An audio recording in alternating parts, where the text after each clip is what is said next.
नमस्कार श्रोताओं, शाम के ठीक 7:20 हुए हैं और ये समय है आपके अपने कार्यक्रम स्पोर्ट्स स्कैन का, जिसमें हम आपको रूबरू कराते हैं ताजा तरीन खेल समाचारों से। इस कार्यक्रम में तमाम खेल खबरों का विश्लेषण, उन पर चर्चा करने के लिए हमारे साथ होते हैं स्पोर्ट्स एक्सपर्ट्स। आज के स्पोर्ट्स स्कैन के इस एडिशन के साथ मैं हूं आपका होस्ट और दोस्त सिद्धार्थ सिंह, और तमाम खेल खबरों पर विस्तार से चर्चा करने के लिए हमारे साथ स्टूडियो में मौजूद हैं वरिष्ठ खेल पत्रकार उत्तरा गणेशन। उत्तरा, स्पोर्ट्स स्कैन कार्यक्रम में आपका स्वागत है। धन्यवाद सिद्धार्थ। सबसे पहले नजर डालते हैं अब तक की स्पोर्ट्स हेडलाइंस पर। Thailand open super 1000 badminton tournament में पीवी सिंधु और समीर वर्मा सिंगल्स के क्वार्टर फाइनल में हारकर टूर्नामेंट से बाहर हुए। सात्विक साईराज रंकी रेड्डी और अश्विनी पोनप्पा की जोड़ी मिक्स डबल्स के सेमीफाइनल में पहुंची। मेंस डबल्स में सात्विक साईराज रंकी रेड्डी और चिराग शेट्टी की जोड़ी भी सेमीफाइनल में पहुंच गई है। बांग्लादेश और वेस्टइंडीज के बीच 3 मैचों की श्रृंखला के दूसरे एकदिवसीय मैच में बांग्लादेश ने 100 गेंद शेष रहते वेस्टइंडीज को 7 विकेट से हरा दिया है और इंडियन सुपर लीग में अब से कुछ देर बाद गोवा में तालिका में शीर्ष टीम मुंबई सिटी का मुकाबला ईस्ट बंगाल से होने वाला है।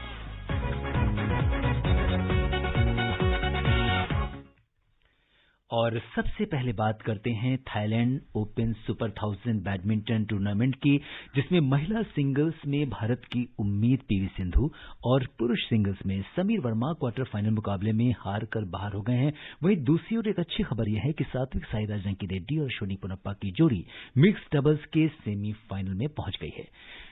और जानते हैं क्या कुछ हुआ थाईलैंड ओपन में, हमारी सहयोगी चारू की इस रिपोर्ट में।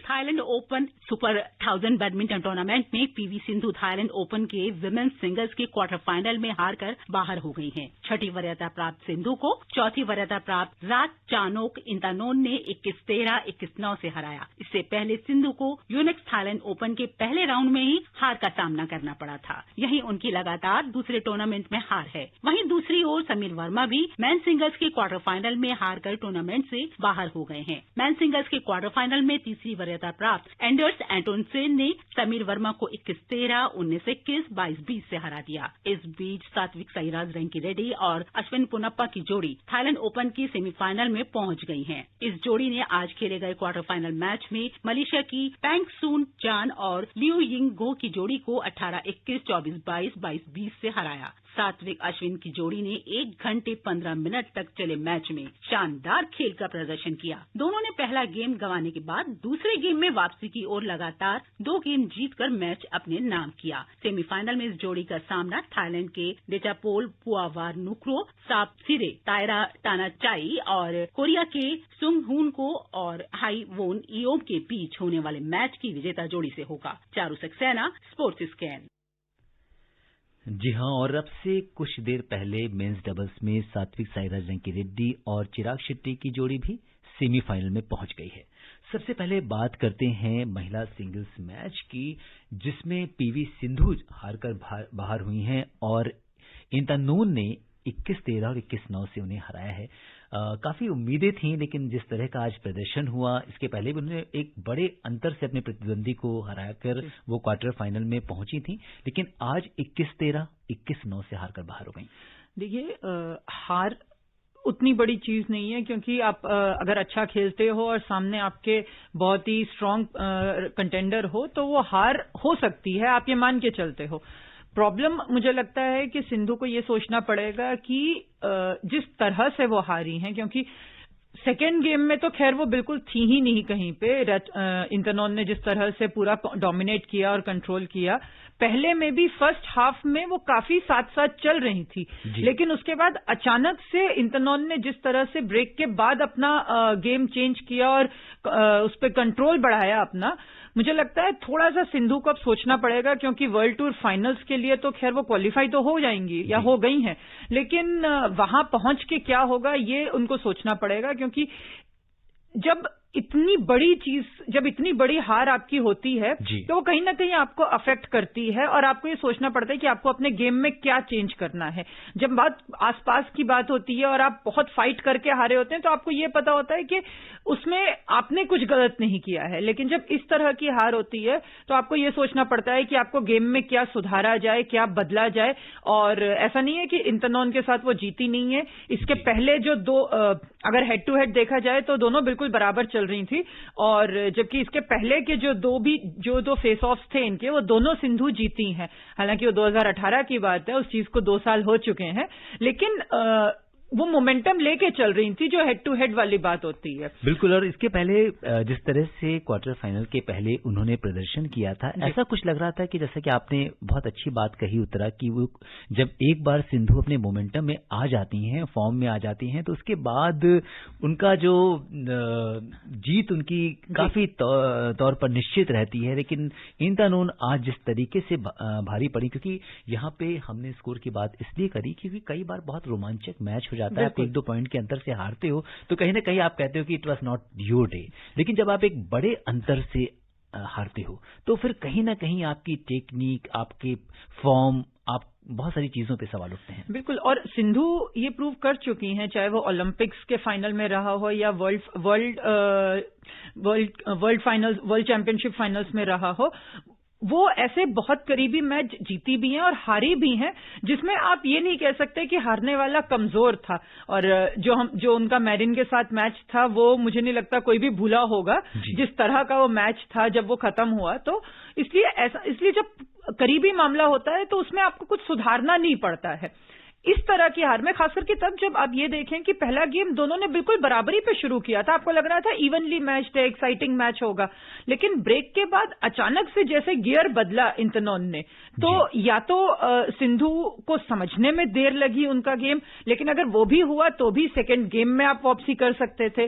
तो 2020 जिस तरह का गया है, मुझे लगता है हर खिलाड़ी में थोड़ा बहुत वो रस्ट फैक्टर है, आप धीरे धीरे अपना वापस आ रहे हैं, लेकिन उसमें भी ऐसा नहीं है कि वो सिर्फ इंडियन प्लेयर्स के लिए है, वो सारे प्लेयर्स के लिए है। तो अगर उसके बाद आप इतना अच्छा एक मैच में खेल के अगले मैच में इतना खराब खेलते हैं, तो थोड़ा सा कंसिस्टेंसी एक कंसर्न की बात रहेगी सिंधु के लिए, क्योंकि बहुत ज्यादा टाइम अभी है नहीं, पूरा 2020 गया है। हर खेल में हर खिलाड़ी के लिए अभी रेस अगेंस्ट द टाइम है अपने आप को फिट करने का टोक्यो के लिए। तो बहुत ज्यादा टाइम है नहीं सिंधु के पास ये सोचने के लिए कि वो क्या चीजें बदलें और क्या चीजें सुधारें।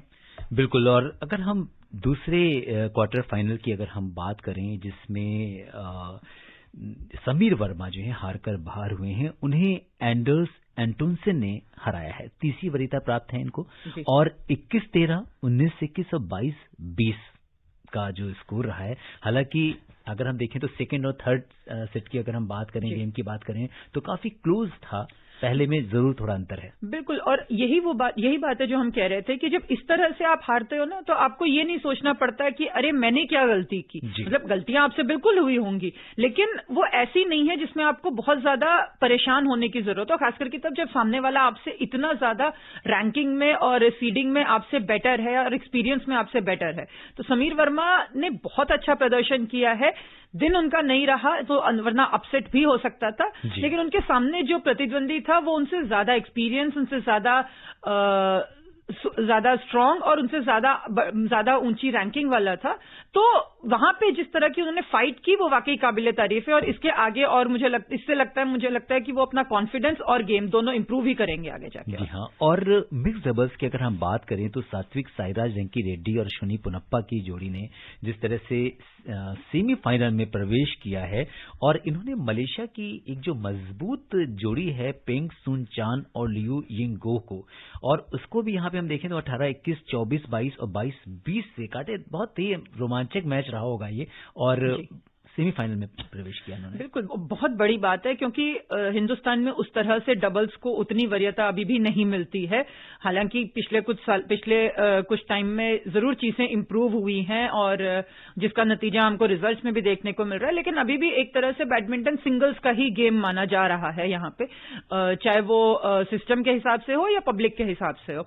तो ऐसे में अपने से इतना ज्यादा ऊपर रैंक का, क्योंकि अगर मैं गलत नहीं हूं तो भारतीय जोड़ी जो है वो 36वीं रैंक है उनकी वर्ल्ड में, और जो सामने मलेशियन जोड़ी है वो 7वीं वर्ल्ड रैंक है उनकी वर्ल्ड नंबर। तो इस तरह से उसमें कमबैक करना पहला गेम हारने के बाद, और वो भी ये इनका पहला, इस जोड़ी का सुपर 1000 सीरीज में पहला सेमीफाइनल है इनके करियर का। तो बहुत बड़ी बात है जिस तरह से खेला है, जिस तरह से कमबैक किया है। हालांकि अगर खबरों पे ध्यान दिया जाए तो जो उन सामने वाली जोड़ी में जो गो थी उनको शायद तीसरे गेम में थोड़ी सी चोट लगी थी, थोड़ा सा वो अनवेल महसूस कर रही थी फिजिकली, बट उसके बावजूद जिस तरह से इन्होंने खेला है मुझे लगता है बहुत बड़ी बात है और शायद इससे थोड़ा सा डबल्स को और प्रोत्साहन मिलेगा।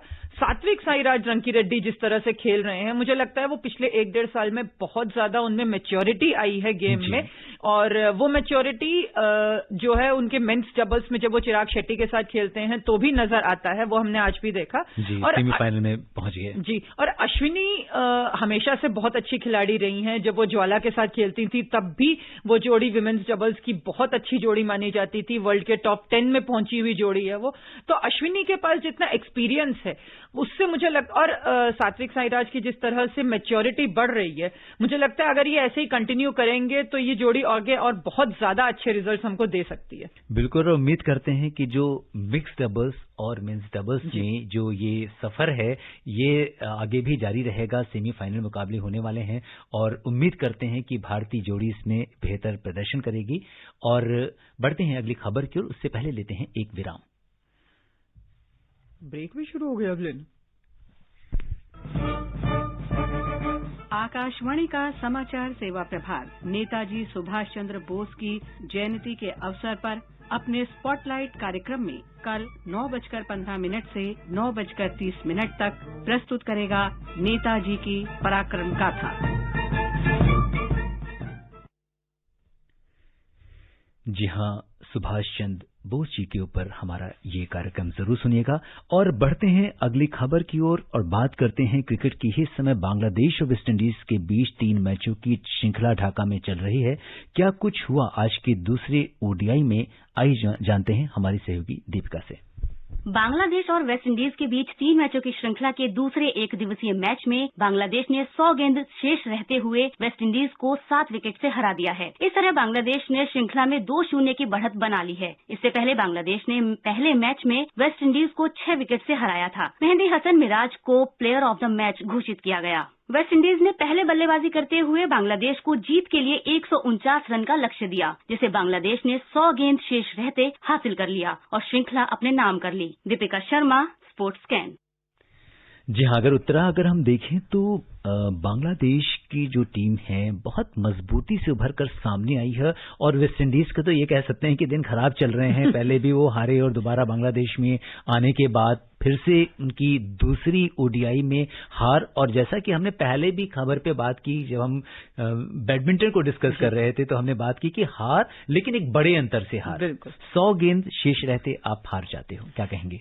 देखिए, मुझे लगता है इस पे सिर्फ यही कहा जा सकता है कि जब लोग ये कहते हैं कि एक बड़ी टीम है या छोटी टीम है, तो अब फाइनली हम लोगों को ये मान लेना चाहिए कि दुनिया में खासकर कि इंटरनेशनल लेवल पे और प्रोफेशनल स्पोर्ट्स में कोई भी बड़ी टीम या छोटी टीम नहीं होती है। और उस दिन आप कैसे परफॉर्म कर रहे हो उस पे बहुत कुछ डिपेंड करता है। बांग्लादेश खासकर कि लिमिटेड ओवर्स में हमेशा से अच्छी टीम रही है, उसने बहुत से अपसेट्स किए हैं पहले भी। और ये मुझे बहुत ज्यादा हैरानी नहीं हुई है कि वेस्टइंडीज के साथ उन्होंने इस तरह की जीत दर्ज की है, क्योंकि बांग्लादेश को, जैसे बांग्लादेश जैसी टीम जो है ना उसको, या जिम्बाब्वे है, इनको हमेशा से सीरियसली लिया नहीं गया है, जो मेरे हिसाब से बहुत खराब बात है, क्योंकि उनके पास बहुत सारे खिलाड़ी हैं। एक टाइम पे उनके पास वर्ल्ड का बेस्ट बैट्समैन और वर्ल्ड का बेस्ट ऑलराउंडर था जब शाकिब और तमीम दोनों खेल रहे थे। तो जब आपके पास उस लेवल के खिलाड़ी हैं और हमेशा से उनकी टीम में एक दो इस तरह के इंटरनेशनल लेवल, बिल्कुल टॉप लेवल के खिलाड़ी रहे हैं, तो उनको कम आंकना मुझे लगता है बहुत बड़ी गलती है।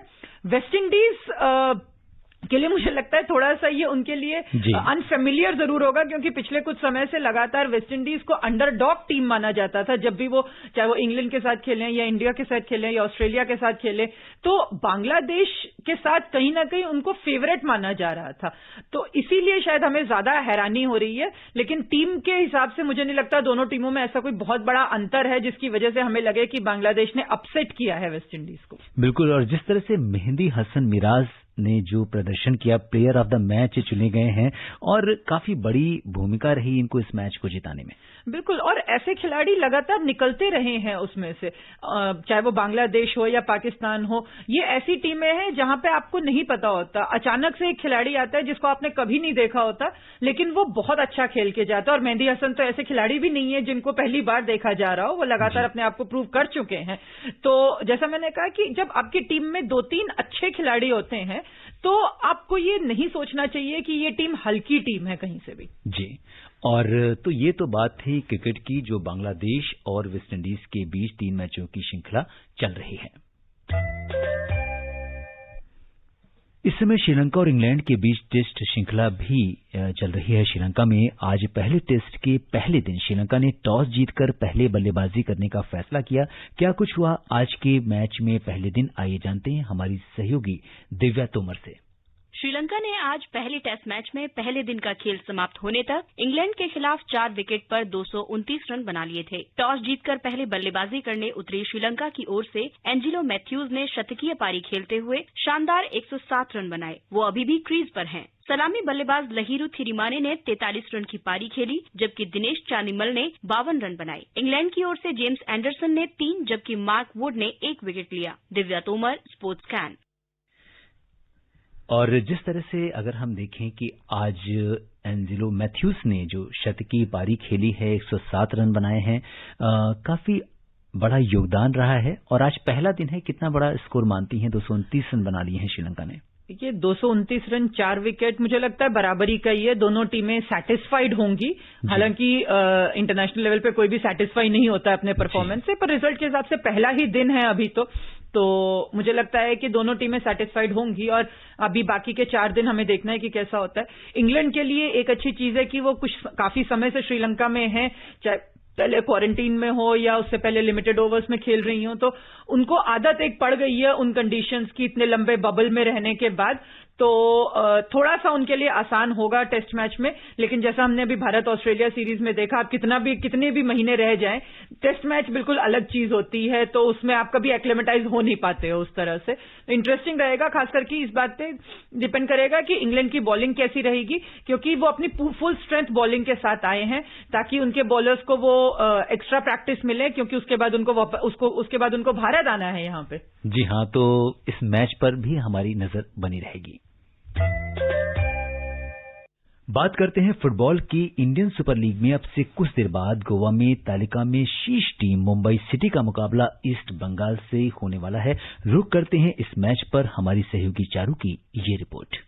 इंडियन सुपर लीग में फुटबॉल प्रेमियों की निगाहें शीर्ष पर काबिज टीम मुंबई सिटी और ईस्ट बंगाल के बीच होने वाले अहम मुकाबले पर होंगी। पहले स्थान पर काबिज मुंबई सिटी 11 में से 8 मैच जीत चुकी है और उसके 26 अंक हैं। 10वें स्थान पर काबिज ईस्ट बंगाल ने 12 में से 2 मैच जीते हैं और उसके 12 अंक हैं। मुंबई सिटी ने अब तक 17 गोल किए हैं, वहीं दूसरी ओर ईस्ट बंगाल ने 11 गोल किए हैं और 16 गोल खाए हैं। वहीं मुंबई सिटी ने सिर्फ 4 गोल खाए हैं। देखना दिलचस्प होगा कि आज एक बार फिर मुंबई सिटी अपनी लगातार 5वीं जीत का सिलसिला कायम रख पाती है या नहीं। Charu Saxena, sports scan.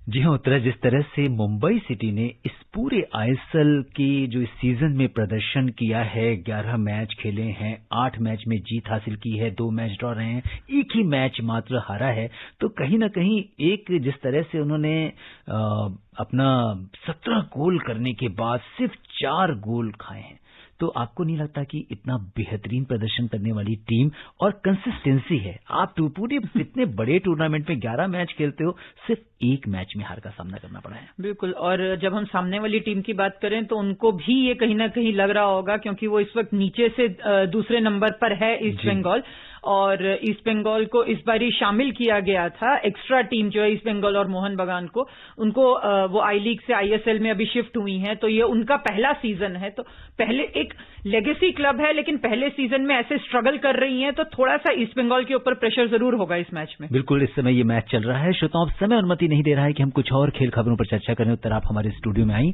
और तमाम खेल खबरों पर चर्चा करने के लिए आपका बहुत बहुत शुक्रिया। धन्यवाद। श्रोताओं, स्पोर्ट्स कैन में आज के लिए बस इतना ही। अगर आप इस कार्यक्रम को दोबारा सुनना चाहते हैं तो लॉग ऑन कर सकते हैं हमारी वेबसाइट newsonair.com पर। कल शाम 7:20 पर दोबारा मुलाकात के वायदे के साथ इजाजत दीजिए अपने होस्ट और दोस्त सिद्धार्थ सिंह को। तब तक के लिए नमस्कार।